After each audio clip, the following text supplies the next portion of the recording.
What is up, podheads? Back with another episode of the Podioslave podcast. My name is Tony, and I'm joined, as always, by Anthony. Oh, wow. The little staccato version. What's going on? The pregnant pause, you know? I'm like trained to answer how you doing, but you never asked. I know that's a bit, but my wife told me to stop asking.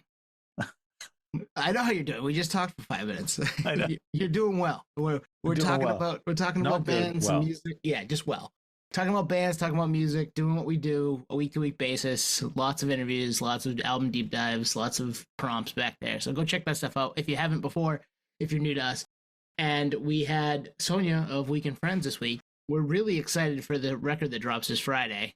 Feels Like Hell on Don Giovanni Records. And just a great conversation. I'll be honest with you, I love the Maine Connect episodes. We've had a few of them, right? There's been a number of them back there. I love it. Like there's a foundation that you can build on. And that's exactly where Weekend Friends, that's where they were formed. Like you said, Feels Like Hell comes out this Friday. It is their best material, hands down. LPs 1 and 2 are great. I think this is a level up, and they're primed to just really go after it with this album. And like Sonia said, I think in the interview, which you'll hear, it's one when she say one escape room to the next. Like it's so true. You know, you get through one door and then you're in another escape room. You're just stuck. That's the music industry. That's the podcasting game. That's all this stuff, right? So we could certainly vibe with that, and it makes complete sense to us. But we're excited for what the band has coming. We're excited they're playing the State Theater, our hometown, our home base show too, at the end of their headlining tour, which kicks off here pretty quickly too. So if you are, around the country, they're probably playing somewhere near you. You should definitely go check Weekend Friends out and check the record out one Friday. And if you're here local in Maine, maybe come to the show at the State Theater and see us and say hi, and we'll have a good time at the Weekend Friends show at the Haunted State Theater. Oh, that's another thing. You'll hear more about that. I didn't know that was a thing, and it is a thing. But Sonia, great guest. Just I really enjoyed their whole vibe.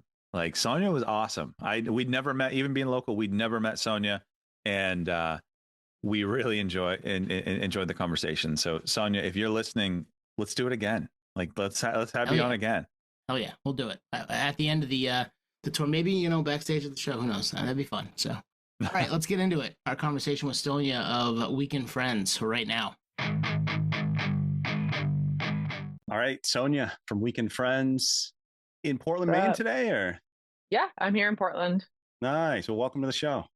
Yeah, good to be on. Thanks for having me. We're excited. And you've already had a pet make an entrance, which we love when that happens. Yep. I know. I feel like they, especially this one, who is our baby boy Squiddy, if the camera is on me at any point in time, he's like, here I am. It's like he is drawn to Zoom calls like no one else. We love to have. At some point I'm gonna make a supercut of all the pets that have made it onto Podioslave. So we love to see it. So Portland, Maine, that's actually where we're from. I don't know if you knew that. I did. Yeah. No, I know of y'all, and so it's been like a long time coming. I guess that we haven't chatted. I know. What took so long? Yeah, our fault. That's our fault. It's okay. It's good. It's good. It's happening now. I'm happy to be here. Happy to be chit chatting and doing the thing. Yeah, and you all, the three of you, just played the inaugural Back Ho Fest, which we had our buddy Shawn take photos for, and he took some awesome photos of your band. So pretty cool to see that happen in Maine, finally getting something like that to happen and have some local flavor too. Yeah, it was great. I mean, honestly, for us, we saw that coming and we're like, wow, it's down the street from our house. Could you ask for a better opportunity? I think the next day we literally just walked over there and watched some bands, and it's this is the coolest thing to have right here. No late night drive afterwards, or right. Any of that stress. It was the easiest show ever to play. So and a beautiful weekend on Back Hove there, which it's a cool spot to have a show. Yeah, for sure. The weather was perfect, and I feel like a lot of people were curious how that would happen, but I feel like the Payson Park grounds were perfect. It was I couldn't ask for a better weekend. So yeah, they crushed it. I wanted to get there, but I just too many obligations. But family time and all that. Yeah. Yeah, I mean, family. I mean, come on. The gig takes precedence, right? Yeah. Well, I mean, for me, I guess. Yeah, it's it just asked my family. Yeah. Yeah. plenty of a family. I don't even like live close to my family, so I feel like I'm the worst. I'm the worst like daughter sister combination. Where I'm like, I do love my family. My parents actually were just here for a week, and we went and did a bunch of like Maine stereotypical Maine things, which was great. But generally speaking, yeah, always on tour for like birthdays and family events and that. Yeah, that's gonna be tough. Just being out on the road all the time, but like it's paying off. I mean, you're grinding. Yeah. You're getting some folks to pay attention, and it doesn't happen very often that a band from that is based out of Portland, Maine, is making the noise that Weekend Friends is. So it's working. Yeah, I hope so. I think it's working. I mean, I certainly hope so. It seems fun. I mean, while we're out there, it's fun. But yeah, touring is interesting. It's like the only way to kind of really do anything anymore. But I'm such a homebody when I'm not on tour, and in general, I feel like I have like 50% of me is split between being this like performer person, and then I come home and I'm like, I just want to read books and not see anybody for a long time. So I can relate to great. that. Can you escape at all on tour? Yeah, actually, like more than you think. Like I go running. I'm a runner, so I just wake up early, which is I guess the opposite of what people would assume people on tour are doing. But I'm up at like 6 a.m. and I'm just out there like going for a run or going to the gym, and that's like my alone time. I kind of have the morning to just like process my thoughts and reset from just the grind of it all.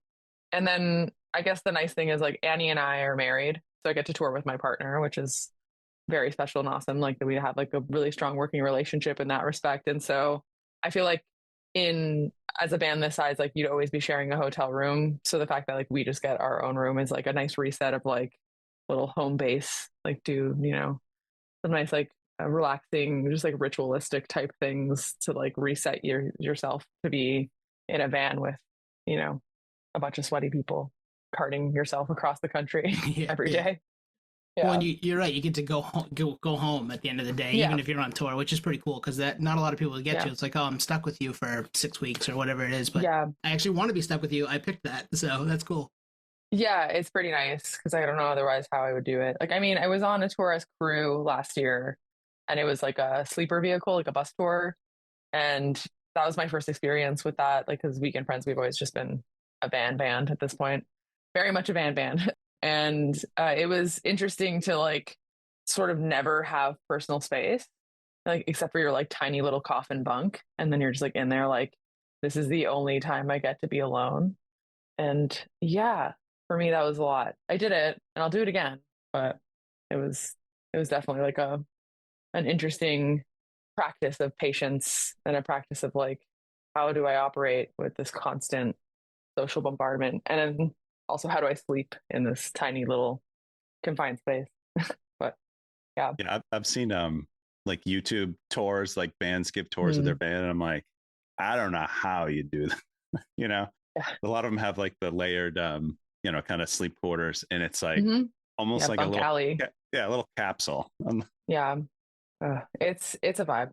Yeah, I'm sure, and it's cool because you're out there every night getting to see folks that are out, hopefully to see you play and be, that probably fills the bucket a little bit, but then it's like, all right, I'm sleeping in this very tiny little cramped space, and that could be a lot, I would imagine. That'd be the hardest part for me. Yeah, it gets cozy. Like I made mine all homey. Like I like hung little like little lights, like twinkle lights, and like got like little throw pillows in there, and just like made it feel like super cute. And I'm like a very structured person, so I feel like I was constantly like in there like making my bed and making it neat, and everyone's like, your bunk looks like so nice. I'm like, yeah, I gotta live in there for like 6 weeks and make it awesome. So it was a good crew to be with. Everybody was respectful, but I feel like it's crazy to just be in like a rattling, and every like bump or thing that passes you're like, am I gonna die, like in the middle of the night as you're like trying to sleep. But you eventually get used to it. Like I think the exhaustion essentially just sets in like around the week and a half mark, and you're like, well, I'm just gonna sleep because this is my only chance. But it's a strange environment for sure. So we do want to hit the new album, which comes out in October. Yes. Before that, this is record 3. From our perspective, coming from Portland, living in Portland, like the momentum has gone up and up. But if you're down, are you down to dial it back a little bit? Are you down to dial it back like 2015? 2015, let's go. Yeah. Yeah, just to get a little context on the band. Yeah. Yeah, little context. So you formed it in what, 2015? Was there any early goals? Was there a sound in mind, or was it just kind of friends hanging out making music? Honestly, it was friends hanging out making music. I was in another band at the time called the Box Tiger, which is also a terrible band name. I'm bad at picking band names. And that band was like, I guess, my quote unquote serious project, or the project I was like trying to push. And there was just like a lot of like interpersonal problems with like the members of that band. And I was just kind of sick of it. I mean, I was like 24 years old and I was ready to just be like, I'm going to quit music if this is the vibe always. So I decided to start just doing something like super casual. I was writing these songs that were like slightly different. Like, I mean, they're still like my songs, but they were a little less like thought out, a little more fun, upbeat. I guess not upbeat. I guess they're still pretty sad, but like in my mind, they were more upbeat, or the whole project was more upbeat. And I was like, I'm just going to ask like people I just admire, or like friends, to work on the project. And I didn't really know if I wanted to be a solo venture, or like what it was going to be, but it was just, yeah, time to kind of just be a little less goal oriented and just enjoy actually writing songs and playing them with people you like. And that's how this band kind of started. I had known the original drummer, Cam Jones. He's actually from here in Portland, born and raised, and he was the bass player of my old band. So it just like we were living together on Winter Street in the west end of Portland, in this like shitty apartment. I lived with like 4 guys, and it was just me in this little like side room. And so it was made sense to just be like, hey, do you want to play drums? Because he also played a little bit of drums. And then Annie was in this band called The Field Effect out of Boston. And we would always like play shows together. And it was actually, I was standing at a show with my ex at the time. We were dating at the time. And I was like, obviously trying to find a bass player. And I remember they looked up and they were like, why don't you ask Annie? Like, she's awesome. And I was like, yeah. And then like we broke up like 2 days later, me and this person. And I just think it's funny because like if it wasn't for them just being like, just ask her, I probably would have never met like one of my most like important people in my life, like my wife, and also like my now bandmate of 10 years. And then, yeah, we just kind of started making music, and then people just kept asking us to play cool shows. And we're like, okay, I guess this can't just be a fun afterthought. We're getting like some pretty substantial gigs, and it kind of just took off. Yeah. That's awesome to hear. Yeah. I mean, sometimes it's just that quick little, that like moment where you're like, hey, do you want to play some music together? And now here we are 10 years later, and you're on the verge of LP3, and people are paying attention. That's pretty cool. Yeah, it's pretty awesome. Do you remember the first show? Any memories? For the very first show? Yes, I do actually remember it. I can't, like, I was like, wait, which one was it? And I do. It was at Empire, when Empire was still doing like shows and not just comedy. At the time they were like probably the small, like the most popular small room in Portland. And we were actually opening for Cam's, our drummer's other band, Worried Well. And that was, it was fun. I remember, this is like maybe too TMI, but I remember Annie, it's in our bio, so I'm going to bring it up, but Annie was dating Adam, who's our current drummer at the time. And I remember that was also, I think, the night they broke up. So that's kind of fun. I'm like, first show. That's a memorable first show. Yeah, I'm just dropping all the tea in this podcast. It's not tea. It's like, if you know, it's like whatever. It's like, I feel like queer people are just like friends with their exes. It's just like a natural way of existing. We don't have like the hetero weirdness of being like, we were once each other's people, and now I fucking just hate you because I told I have to hate you.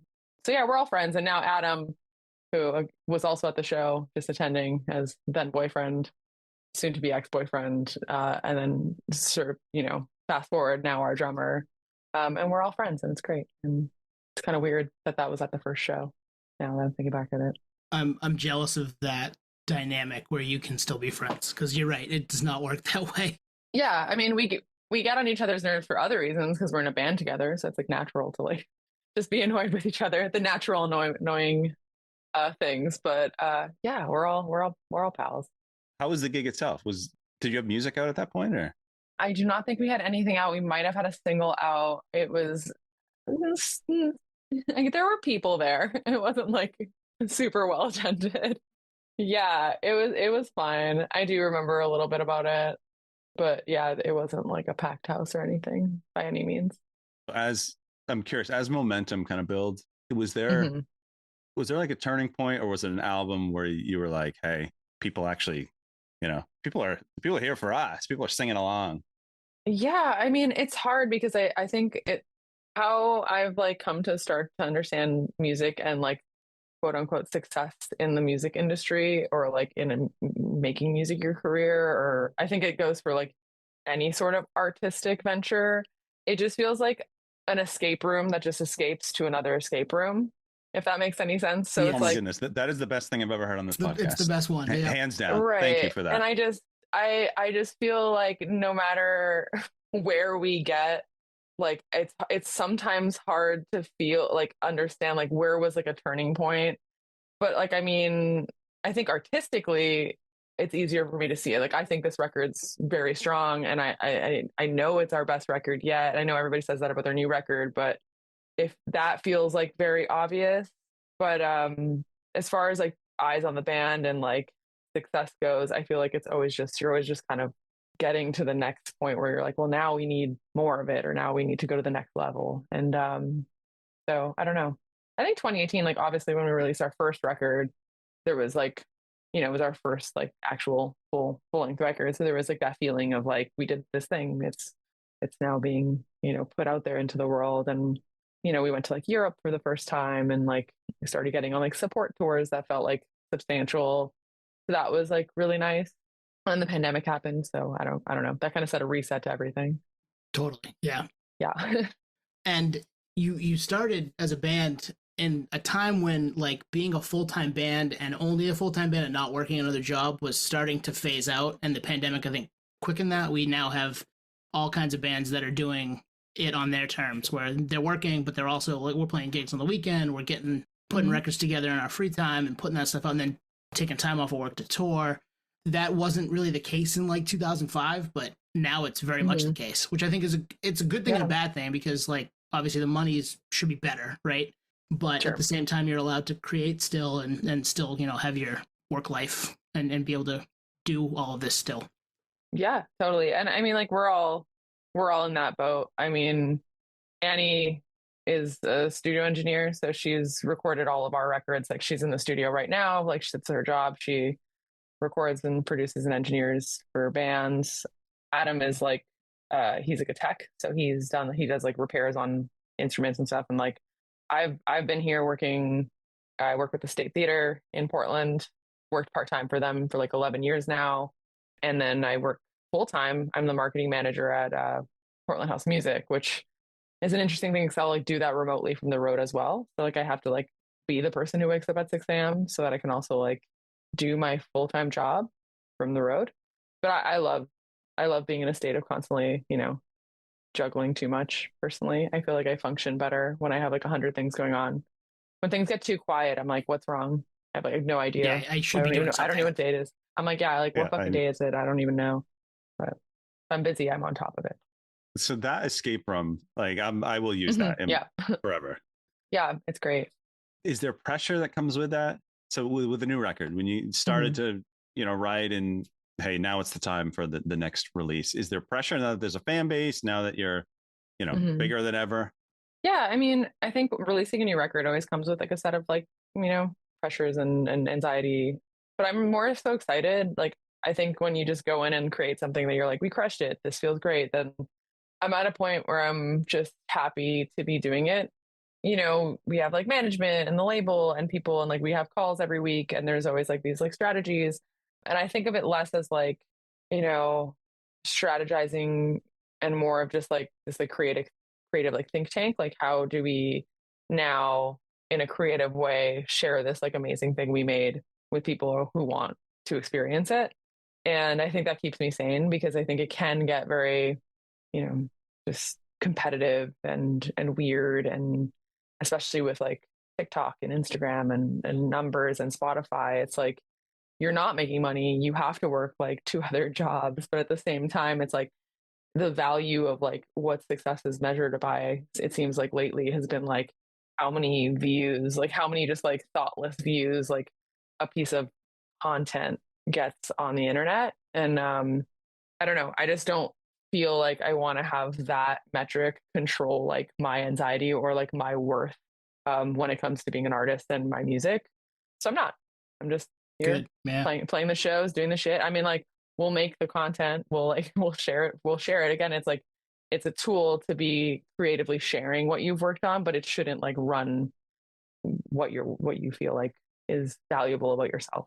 So That's a great point. And you're right. Yeah. It's such a throwaway thing, the internet. we real. deal with it too on the podcast front, like just trying to get stuff out there so people see it. We're like, once people see stuff, they pay attention. They, they comment, they listen. They're like, wow, this is a great interview or whatever. So I would imagine it's the same thing with music. It's like once they finally hear that it happened and like it's given to them, because nobody wants to seek anything out anymore. They're like, wow, I really like this band. Wow, I this song is one of my favorite songs of the year. Like, yeah, it shouldn't be that way, but we're stuck in that the internet kind of running everything at the moment. Yeah, for sure. It's crazy, but I mean, it's also cool. Like I don't know, a lot of cool stuff has just come from people finding us online and hitting us up. So I don't know. It's just where people, absorb their world now, which is, I guess I'm here for it. So the new record, it comes out October 10th, Don Giovanni Records. We've listened to it. How many times have you listened to it, Tony? 3, 4, 5, at least 5 probably. Like, yeah. Nice. And it's so good. Thank you. Objectively, it is the best release you've had.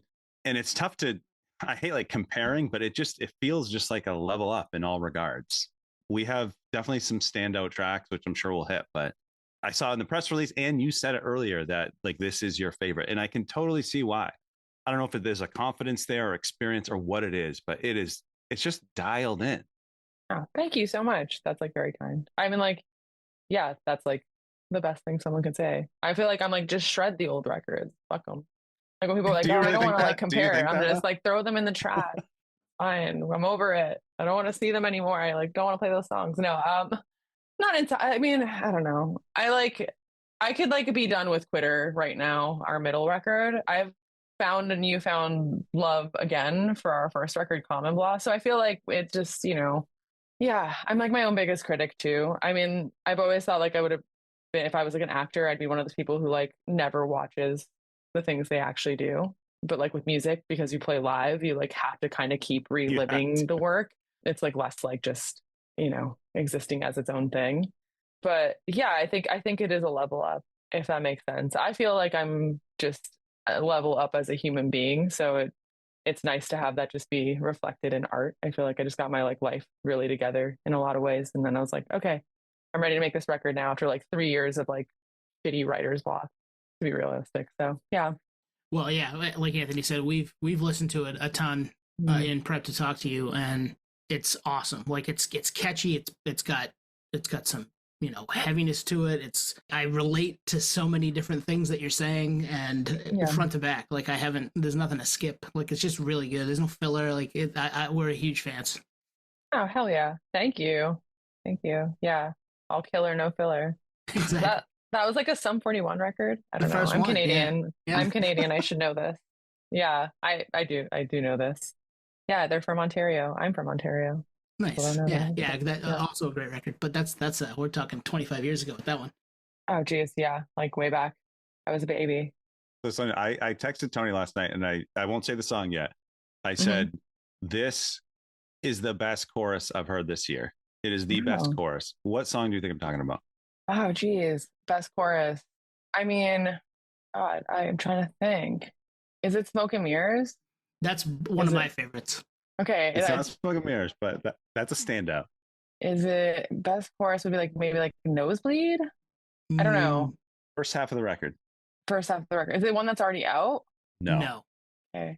I mean, what else is there? I can't even think. I'm like, what is even the album order? I don't fucking know anymore. Great. I'm like, I love this record so much. I have no idea what the album order is. It's Weightless. Take me back. Oh, really? Yeah. Okay, yeah. As soon as I heard it, I was like, this is the one. And then I get further in the album, then I'm like, no, that's the one. But Weightless, so good. I love just the vocals. You come in, the lyrics, and then it hits you with that hook. That's a fun one. That was one of the ones where it kind of just like we didn't even really know if we were going to put it on the record. So I'm happy it landed there. I'm happy you liked it. Yeah, that one's a lot of fun. And Anthony sent that to me in text yesterday. He's like, it's the best chorus I've heard all year. And I'm like, Oh cool. yeah. Let me listen to it again through that lens, because that's half the fun for us, is talking back and forth about what we're gonna, talk about on the podcast. And I'm like, oh yeah, I hear that now. That makes sense to me. I can see why you might like that. This is pretty awesome. Nice. Yeah, that's a fun one. The other big standout one, and I think I would probably say this is probably Tony and I's favorite track on the record, is Not For Nothing. Yeah. Okay. Banger. A lot of people have been claiming that as their favorite, and that's the one that holds the album title. The working album title was Not For Nothing.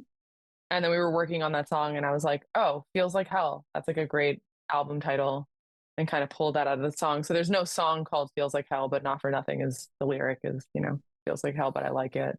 Yeah, that song's fun because like a lot of people have been like, that should be a single. And I'm like, oh, it's not going to be, but we do like it and we'll play it a lot. I love those ones. I love the ones that people like choose to make important, like, because you can like pick your singles, and I feel like everyone has their like bias, or like, again, that's where like the strategy comes into play. But I just like when people finally get the full record and they're like, this is my favorite song.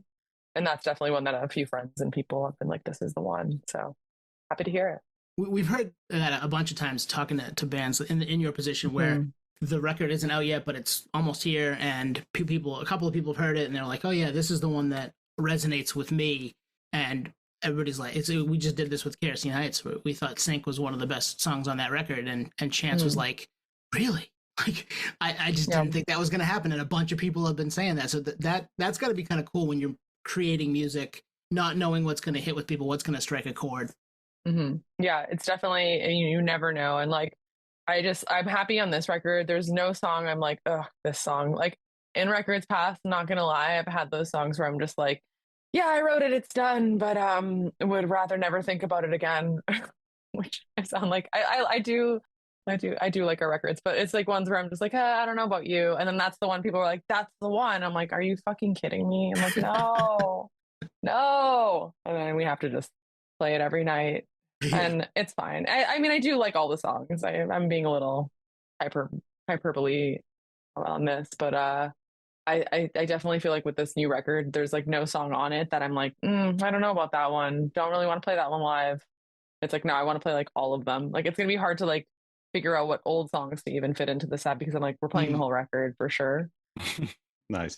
But yeah, like the last 30 seconds of that song is going to be a giant sing along. Like I know you can already picture. I know you can already picture it. Yeah, I definitely feel like a lot of people probably relate to that sentiment, like the kind of like, being your best at your worst, or like kind of thinking you are.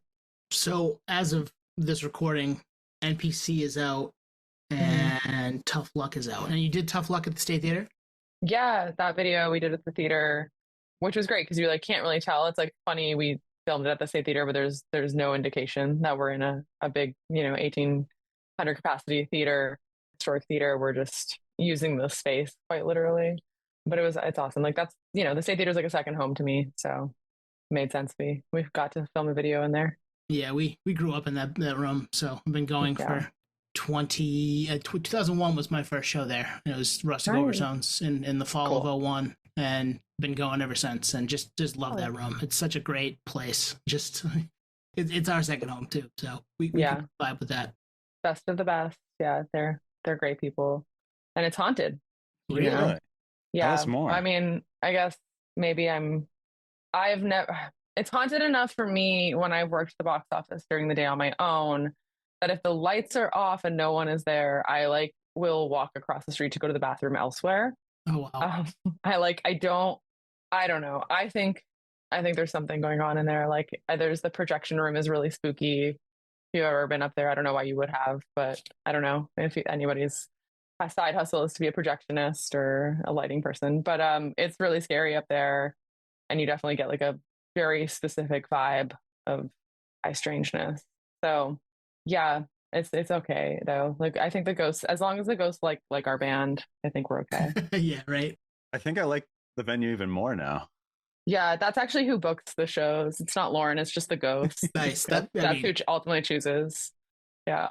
I thought you were gonna say when you were done making the video, you were watching it and you could see like stuff in the video, and that would have been wild. Maybe I haven't looked for that. Maybe I'll check it out. I'll try to get the B-roll and see what's going on. Got to be a ghost making themselves known in there somewhere.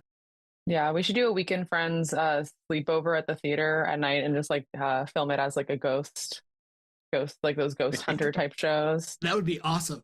Yeah, Hey, I would love there's to your just. TikTok content. Yep. Yeah, there you go. Perfect. All right, love it. And actually, the guy who made our intro music, which has since been redone by our friends in Trawl, but the guy who originally composed it is a ghost hunter. So I could hook you guys up. Yep. What? He'd help you out. Perfect. Yep. This is the best. This is the best day ever. I love this. The homie Nomar Slevik. He's an author, a musician, and a ghost hunter. Yeah, I would love to walk around the theater with him and see what's going on. I'll just like, I mean, the bathrooms are haunted for other reasons. Yeah. But like, I wonder where else, like what the highest, I guess, like frequency or like. He's got all that stuff. I swear. Yeah. He's all into that. Okay, cool. Well, let's get in touch. Oh man, I didn't expect that. We're off on a tangent. Yeah. I'd never thought it. I've probably been there 100 times. Yeah, I mean, I've never experienced the ghosts personally, but I mean, I've heard stories. So with this record, do you think you could have written this record before now? I don't think so, because I would have. It's so good. I mean, I would have probably would have done it. No, I don't think so, because like I said, I had like so much writer's block. Like it was insane. Like we finished Quitter, we were starting to go back on tour because like the world was opening back up. And I was like, am I actually going to quit music? Like, this is crazy. I don't know what to do. And we were like writing all these songs. I think we released a single called Awkward, and it's probably our most like poppy song of all. I mean, I love it. It's a good song, but it's definitely like more upbeat, pop forward. And I think I thought like I was going to make a record like that. And I think I was trying to make a record like that. And I don't think I'm built for making a record like that. And so there was a lot of just like trying to write this record and it not happening, and then just really not writing for a long time. And then what would become Feels Like Hell kind of just materialized very quickly. Like, so Annie and I've always like historically written the songs kind of on my own, but with lyrics and melody, and we would sit from like kind of the ground up and build the songs and co-write together, which was like a big shift for me. Just like inviting someone into that fold and being like willing to, build the songs together. And it was awesome. Like it felt like finishing each other's sentences. Like we were both on top of it. I'm like, I can be pretty lazy. Like, honestly, I sometimes just will come up with like a cool idea and be like, I don't want to keep doing this. And I'll just like go read or, fuck off somewhere. And it's like, no, like, this is cool. Can you please just focus on what you're doing and try to finish this song? Like, I promise you it's actually interesting. I'm like, I don't know. And I get like disgruntled, and she's like, no, please sit down and work on it. And that's been awesome because it like made us write a record in like record time. Did that process kind of help with the writer's block situation? 100%. Yeah. Because I think my writer's block also came stemming out of the fact that I am so judgmental towards myself. Yay. Such a good trait. I'll just be like, oh, this is shit. I'll like chalk, like, I just like, it's not perfect, and I'll just throw it out. Or if I'm being like too emotional, I'm like, no, this is corny. But Annie will be like, no, it's not that it's corny, it's just vulnerable. And so you're like embarrassed about sharing your feelings, but like, that's a great lyric. Like, don't do that. Like, don't hold back. And so I think with this record, we didn't hold back. And I think the lyrics are better for it too. Like, she would often be like, what are you trying to say? Like, I would have in the past, like probably written in a much more like obtuse way, or just put like what I can see as like filler lines that like, it's like, yeah, the melody makes sense, but the line's not really like telling the story of the song per se, or like there could have been a stronger way to say it. And I remember her always just being like, what are you trying to say? Like, how does this relate to like the song, like the meaning of the song? And like having someone just on you being like, you can write that better. Like, that can be said in a more creative way. That's, that was super helpful. And it comes through. And that was kind of the impetus for the question of like, could you have written it till now? Because to me, it feels so confident. And I can't imagine anyone on their first record like coming with the outcome of this album. And that's where it comes from. It feels like you just, everyone's just kind of dialed in. Thank you. Yeah, I share that sentiment. I think that's so true. And it's nice to feel that from like the band side of things for sure. And you have a reference point where, like you say, you know, with Annie trying to push you, right? Where, Mm-hmm. you know, maybe that relationship or, you know, experience with each other didn't happen until now. Yeah. You know, like with me and Tony, I can say, hey, dude, that sucks. That sucks, you know, level up. Yeah, you need someone. You need someone to tell you when I've it never done sucks. that. But Yeah. yeah, no, she's and she's never like, this sucks, don't do that. That's, you know, in so many words. That's more me. I just do that to myself. Yeah. Yeah. I could be in the middle of something that sucks and get ready to throw it away too. So I can completely relate to that. But I share Anthony's sentiment that it feels confident. It feels like you're just letting it all out there. And that's got to be a little scary too. Like, because you are not writing a little less exposed, where I feel like this time maybe you were a little more exposed lyrically. Yeah, just laying it out on the line. It's just, yeah, just me People out relate there. to that stuff though. Yeah, and I think what's important is like in the past, I feel like if I've been writing about a certain feeling, it's always come from like a very visceral in the moment place, or like more traditionally so. That's how like I'm feeling it, so I'm writing the song about it. I think with this record, I was able to also just like reach back to like emotions that are like not currently hurting me or not necessarily like where I'm at specifically in the moment, but like maybe I have experienced or I'm watching others experience.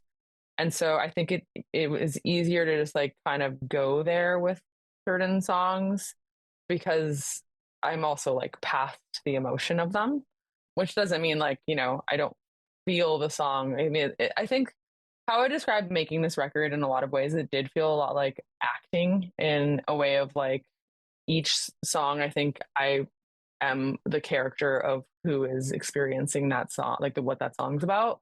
And when we were in the studio, there was like a lot of that. Like Annie's like, that was a good vocal take, but I want to believe you. Like I want to believe you're this character. I want to believe you're going through this right now. There's a song called Lightspeed, and it's the second song on the record, and it's for me probably one of the most like emotional songs on the record. It just touches on some stuff that was very hard for me to go through, and the bridge of that song is this like big buildup that almost feels like someone writing in a journal, like finally writing a letter to like the person they want to like say they're sorry to, like after all these years.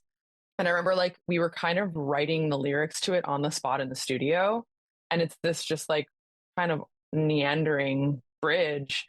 And it felt like acting. I felt like I was like giving a monologue. And I remember like a couple weeks before we had watched that movie Pearl, which I don't know if you've watched Pearl. It's great.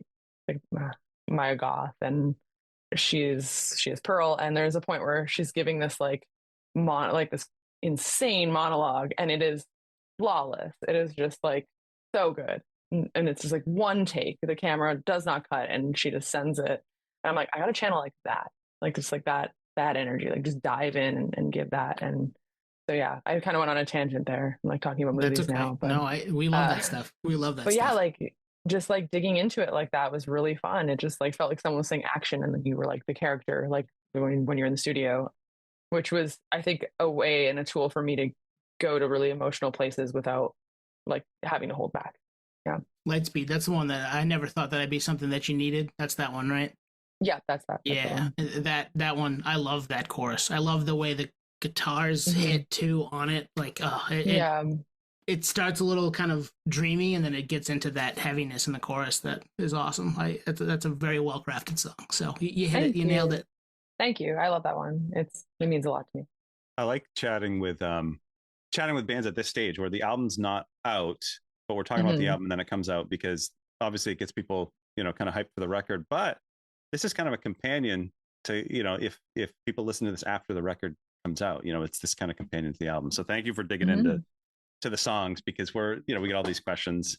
Of course. One question I do have is the last track, which is Torn, which is the cover. Natalie Imbruglia made it famous, and I didn't even know this till maybe a few years ago, but she's not the original creator. Is it Edna Swap?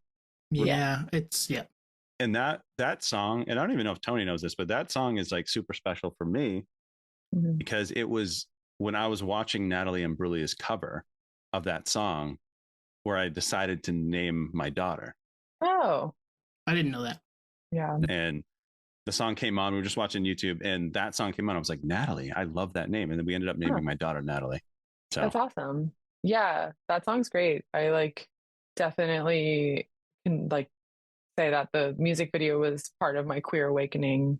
I think I've said that a few times on various interviews and podcasts. There's like, I don't know, Natalie Imbruglia looking awesome in her baggy jeans and like hoodie and just, yeah, singing her heart out. And I was like, damn, this is great. But with that song is weird because it's like putting it last on the record in my mind was like, it's like a bonus track. A lot of people went like bold, you put like a cover at the end of the record. But I was like, I think the record ends in my mind at like Great Expectations. And then I feel in my mind that Torn lives kind of as its own little bonus track to the record. But I think that making that cover also like inspired what the record would sound like in a lot of ways because we did that on its own out in space. And I was like, we're a rock band. We're going to make a rock record. And that song is like creating your own version of like something that's existed in like the pop world. And I love pop music. In the rock fold again was really fun and made me realize like you can still write the like poppy melody and like almost like that thing, but not the music can be rock music or just loud and aggro, which is what I also really like. The two worlds. Yeah. I would agree. It does. The record itself kind of ends at Great Expectations. I wrote next to it because we put all the tracks down, we write stuff, and we both pay attention to our kind of document here. And I suggested Last Track Magic because that's the thing that we talk about a lot. Sequence matters, and putting a song like that at the end makes sense, and that does kind of wrap the vibe of your record that you created, and then to throw that awesome cover in there and just to give everybody a little bonus is fun. That's cool, and you nailed it. I mean that's a tough song too. I think, especially where it was so popular, 20 some odd years ago, to dust it off and make it yours. Pretty cool. Yeah, it's really fun. It's fun to hear people like singing along to it. It's like everybody knows it, right? I mean, everybody, that's nice. Yeah, a banger. And just like to scream, nothing's fine. I'm torn. Like everybody together in a room is very fun. It's very cathartic. It definitely like in my mind is one of those songs where I'm like, if I did karaoke, which I won't because I won't. I was like, I would probably do Torn since that was my way of doing it as karaoke every night. We don't even have to ask you that question. No, that wasn't something we were. We have asked it before, but yeah, we don't have to. We know. I'm sure we have. Yeah. The karaoke song. Yeah, what would your karaoke song? Well, we know it's. It'd be like that, or like Judy Garland. Just go in like the complete other direction. I love it. Just up there. The LP comes out in October.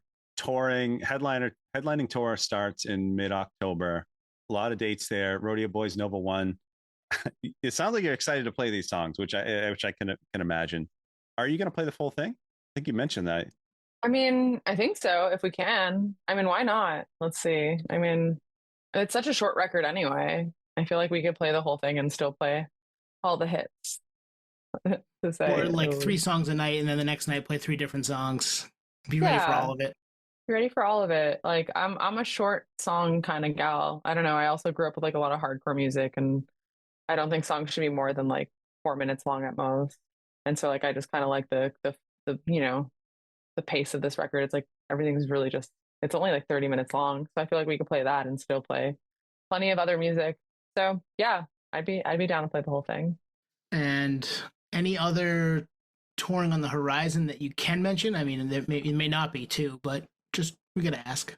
Yeah, at this point in time, we'll have announced that we are actually going to be headlining the State Theater on December 5th.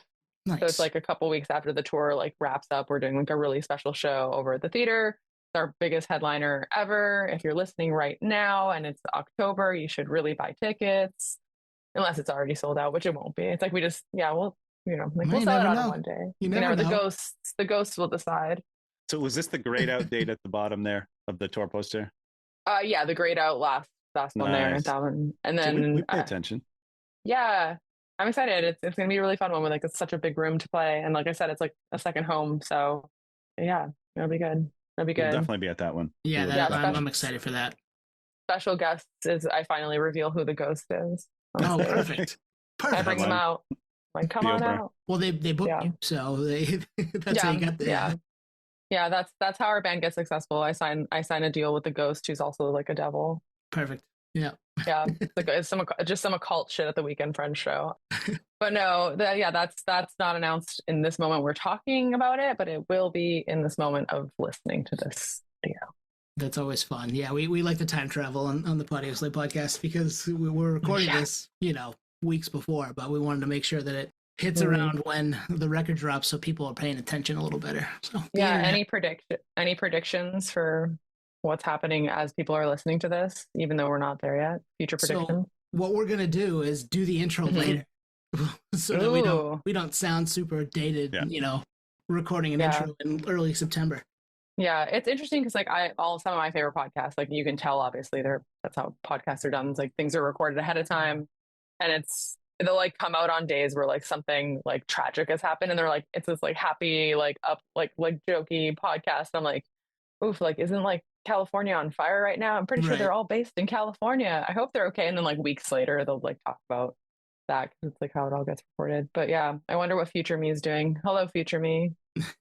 Well, I've heard other podcasts where you can tell like the episode was recorded a month ago, whatever, but they pipe in commentary and it's in a different voice or different recording and all that. But right, yeah, like a little aside. Yeah, no, I feel like it's fine. Everybody knows things get recorded ahead of time. It's all good. You gotta strike while the iron's hot, right? If you get time to do it, you gotta get it together and have it ready for when. And that just makes my life easier on the editing front. So for sure. It gives me plenty of time to clean it up and make sure everybody's comfortable with everything. And we're only human until the robots truly do replace us. Not that far away, unfortunately, I think. Yeah, it's scary. I hate it. Funny, I like keep talking about it because we have that song NPC, which is like pretty much just this like kind of touches on the AI and simulation theories. And I've been thinking about it a lot. It's like essentially like AI is going to be doing like all the artwork and like making music and like making movies and like doing all the fun things that make humans like quintessentially human. And then we're going to be like, we're like just doing manual labor. We're just like, having to do all the. I know. I hope it doesn't happen either, but it's like, I lie awake at night and think about this. Tough. It's a tough place to be. Feels like hell, so to speak, I think there's enough of our vocal samples out there in the world I think you could run our whole podcast through an AI engine. Oh, yeah, it can be done. Because I have a friend who's done it with another friend, and I'm like, don't do it to us. Please don't do it to us. Do it to someone else. That's so scary. I would love to see AI try to like write a Weekend Friends record. They can't. You can tell when something has no soul. You know what I mean? You can just tell. I mean, a lot, but then again, I'm like pretty monotone, so maybe I don't have a soul. Like you're like speaking. People might think that about me as well. So then it might just be the perfect fit. They're like, oh, wow. No, I like care a lot about what I do. I just happen to have a monotone voice and I don't know, have shifty eye contact, but I do want to be here. I love it here. This is every time before we go on stage, like Annie and I don't remember we heard it on a podcast. Someone else was bringing up that they do this and we started doing it as a joke where we'll like jump in one place holding hands saying like, this is fun. This is our job. We love to do it. Like, we're doing it to just like amp ourselves up and it's super cheesy. But hey, whatever works, I've learned so much from this conversation. Like Tony and I are going to do that through virtually. Yes. Yeah. Just hold hands and jump. We're doing it. This is fun. This is our job. Yeah. It's a cool job. And then you get to go fucking just shred in front of people. It's great. Or do your thing. Yeah. Love that. I don't know how, but I've never seen Weekend Friends live. I don't even know how. Oh. Well, maybe at do you ever play the Matthews Rooftop when that was okay to do? We have, when it was like Old Port Fest. Old Port Fest, okay. Yeah. Then I saw you there. Yeah, before that place got like scary, or I mean, it was always kind of scary. I guess before like we realized why.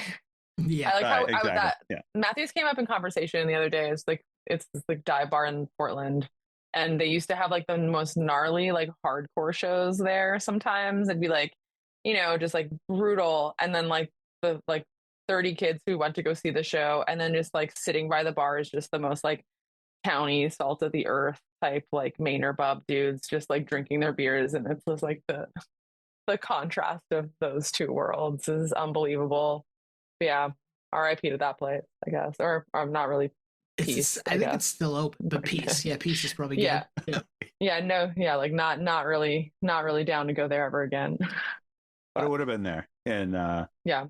and maybe Port City, but I don't think so. I don't know. I have a good memory with this stuff, but Check your log. Check your 500 plus show log you've got. I do. Oh, I have an yeah. Excel file. Am I a loser for having an Excel file with it? No, I'm a freak in the sheets as well. You know, you gotta be on top of that Excel sheet. I mean, well, come see us at the theater. Yeah, that'll We'll be there. We'll Definitely be there. at that one. That'll be a fun one. I'm excited for that. Oh yeah, definitely an upgrade from Matthews. Yeah, and it's not that far away. No, not at all. We'll pregame at Matthews. We'll meet you there. Oh boy, good luck. No, not happening. No, okay, all right. We won't go there. No, it's scary. Don't go there. It's too scary. It's scary, and it's not because it's haunted. It's scary because there's like bad humans there. Yeah. But oh man. Well, Sonia, this was a lot of fun, and we're excited for the record to drop later this week.